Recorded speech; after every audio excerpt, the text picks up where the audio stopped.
హిమవంతుడు మేనకల కూతురు పార్వతీదేవి చిన్నప్పటి నుంచే మహాదేవుడిని ఆరాధించేది. ఆమె ఒక ఆశయం శివుడి పత్ని కావటం. తండ్రి అనుమతితో హిమవంత పర్వతాల వద్ద తపస్సు ప్రారంభించింది. దేవతలు ఆమె భక్తిని చూసి ఆశ్చర్యపోయారు. ఆ సమయానికి తారకాసురుడి వద్దకు శివపార్వతుల కలయికే మార్గమని బ్రహ్మ చెప్పారు.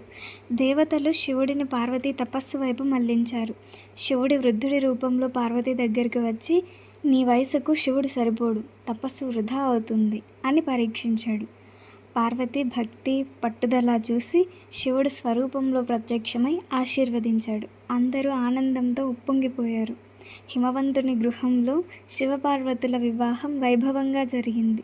దేవతలు, గంధర్వులు, ఋషులు ఆ మహోత్సవంలో పాల్గొన్నారు. ఆ దివ్య కళ్యాణం భక్తి, ధైర్యం, దైవకృపల కలయికకు చిహ్నంగా నిలిచింది.